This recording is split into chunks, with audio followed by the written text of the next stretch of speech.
Let me tell you a story about one of, if not my favorite game ever made. It was created by Rareware, the industry titans that brought us so many classics on the Nintendo 64. And this game in question is Sea of Thieves. Ever since I saw Pirates of the Caribbean, I've always wanted a game that captured that. The piracy, the adventure, the mystical magic that permeates the world. Hey, fish face! Do something? Hey, Skunjili!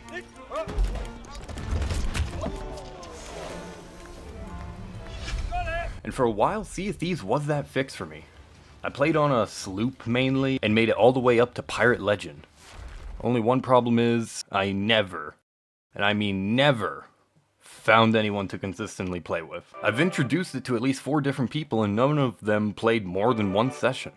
And people that already did play the game I only knew through Xbox Live. And I don't even keep contact with a lot of my Steam friends, let alone Xbox friends. So after a while of trying and failing, I just gave up trying to play the game with anyone. And when the realization that I was only going to be able to play this game alone consistently hit, I stopped playing it. 450 plus hours of gameplay, and while I don't regret a second of it, I do wish I had people to play with it. But I'm not here to make you sad. I'm here to talk about my newest addiction. A playtest game I requested to join all the way back in June 13th of 2025. For over 3 months I waited. And after a while I gave up hope and even forgot I requested the playtest. That is, of course, until October 4th. 16 weeks and 1 day later, I see this in my game library.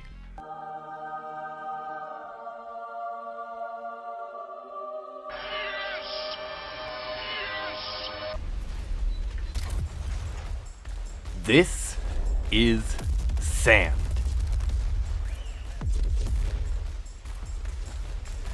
I don't like sand. It's coarse, rough and irritating, and it gets everywhere. No, not that sand, you idiot. Well, I mean, there is a lot of sand, but I digress. Sand is a vehicular combat extraction game, and my newest love. The basic gist is that you build and customize your own ship and send it into the map, where the goal is to extract as many resources from the land without getting blown up by another ship and extract with the loot. With said loot, you can upgrade your ship and research new technology to make your mech even stronger. It's a simple but frankly beautiful gameplay loop. The events take place on a planet called Sophie, one of Jupiter's moons. Wait a minute.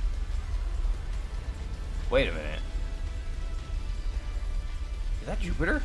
The Austro-Hungarian Empire has become one of the first nations to not only reach space, but further beyond and began colonizing other planets, Sophie being one of them. Now we, the avid scavenger, with a huge mech bot, trudge the former seabed in search for long-lost valuables from forgotten cities and derelict ships. And without further ado, let's jump right into this. You start off in a lobby UI where you can invite friends, customize your ship, and more importantly, plan expeditions onto the planet. I decided to go with the default Grumpy Walker, equipped with 2 cannon mounts, 1 storage unit, and enough room for a crew of 3. But we'll be doing 1. Me. I attempt to join Voyager mode in my first time in the world. I figured a leisurely stroll through the desert without a time limit would help me understand the game and the mechanics better. Unfortunately, it's completely broken. Like, completely and utterly broken. Don't even try to play Voyage until Tiny Builds actually fixes Voyage. I tried 3 times and each time I ate all of my equipment I brought with me. So against my better judgment, I jump into Storm Dive. Alone. Then I noticed there's a solo mode, and that made me a bit more confident loading, knowing everyone else was a solo. Ziplining into my first ever match of sand, my first biggest obstacle was figuring out how to even pilot the ship.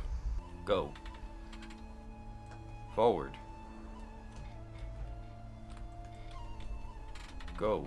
It took me a minute to realize that to start the ship, I have to start up the engine to the Templar. Then we can move. I also learned a weird glitch where sometimes the game won't let you let go of the wheel. The fuck?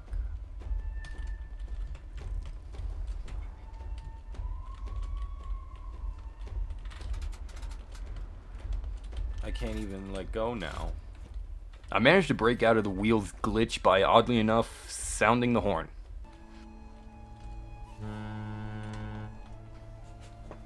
So with that, I decided to make my way to the closest spot on the map, Mirazaj.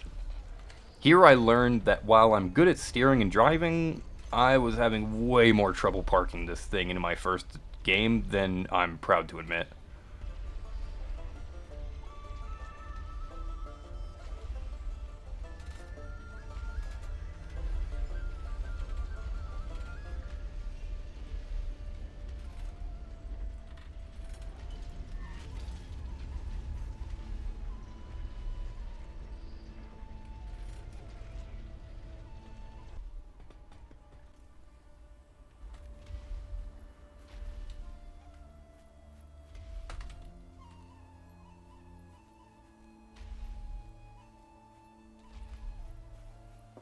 After looting the ship, I finally make it to Mirazaj.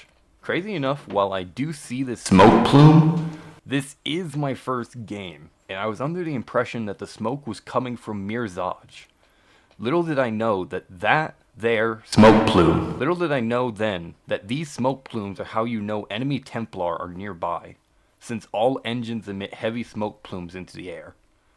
I wasn't sure if this settlement would start bombarding my mech with anti-mech weaponry, so erring on the side to caution, I parked the Templar way too far away to make the long trek to Mirazaj. Unfortunately, the place didn't have a lot of loot I could find. In hindsight, that guy that was already there probably looted everything, but I didn't know that. I'm stupid. Eventually, I decided to take this 40mm autocannon with me back to my mech. That's when I noticed it.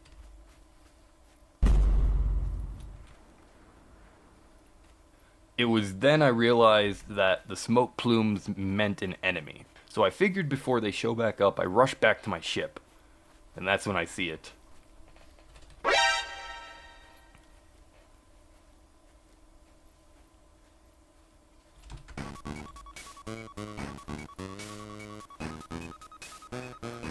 Oh dear.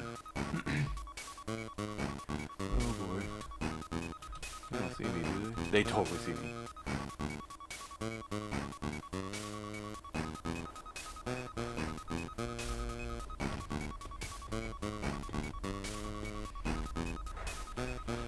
Fuck. Goodbye.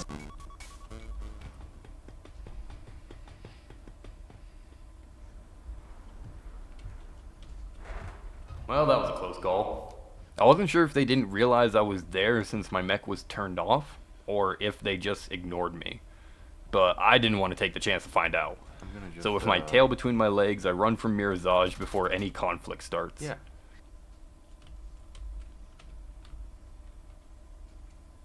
What? I walk halfway across the map and loot a handful of ships, and then I notice the extract locations.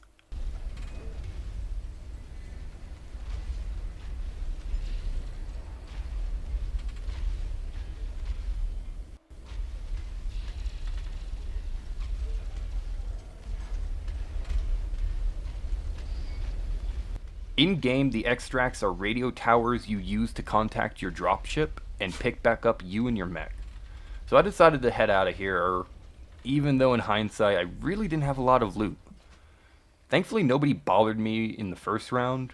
Everybody in the server was either aloof to my presence or very passive, just looting up resources to maybe fight in their next match. Once I make it to the radio tower, you guessed it, struggled some more. I was under the impression that the radio was in my mech somewhere, so I look around and all over only to find out, once again, I did not park this damn thing right. It was at that moment I realized what the lever here was. It's the crab walk lever, meaning going links means you walk directly left, while going rechts right means walking directly right. I left the ship so it was constantly walking to the right. Learning this was really one of the big things I needed to learn when it came to piloting this thing. With that under my belt, I quickly figured out how to maneuver with this ship. Next time I will do better at this, now that I understand the game a bit more. So I pull up the ship to the radio tower and put 2 and 2 together, climb the tower and find the radio. I call for an evac, and with that, my first expedition was successful.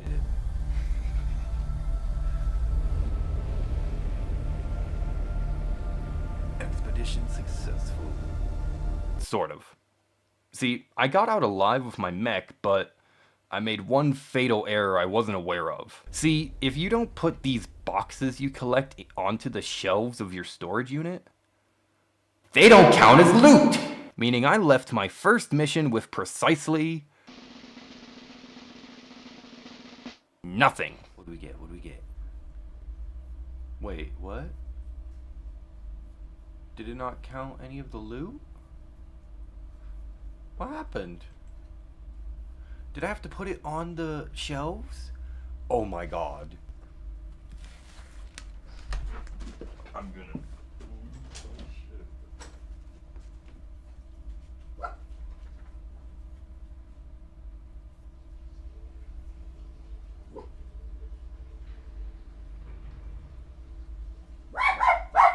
After going to get some coffee and let my frustrations simmer down a bit, I decided to go for another round of solos.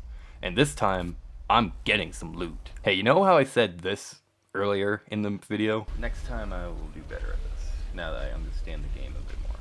That's called foreshadowing. Game 2 starts off with us dropping in like normal, except this time I know how to start everything up. I get the engine running and head straight for the nearest location, a derelict ship. I loot the place up and...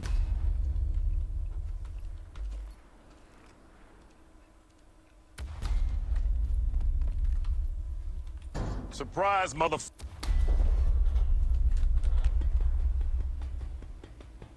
Like a Nimrod, I assumed everyone was just going to leave me alone again, so I didn't bother to mount my cannons, only to be immediately jumped on by this jerk. I try to get set up so I can fight back, only to end up on this mountain like a moron.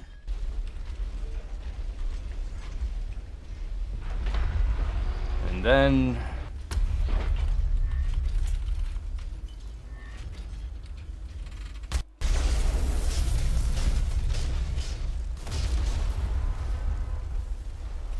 After my ship gets blown up, I figured my only hope is to maybe extract without the ship.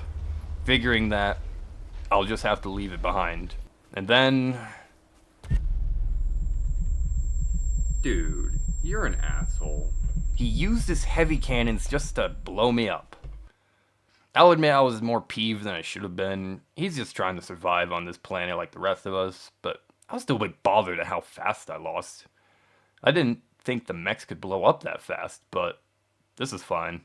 It's just a character I can, at the end of the day, replace, since this is my first run. This character is basically my test dummy to figure out the game before I really dive into the tech tree. While at the end of the day, my first adventure ended in tragedy and my own stupidity, I figured a good night's rest would prepare me for another glorious day of sand pirating.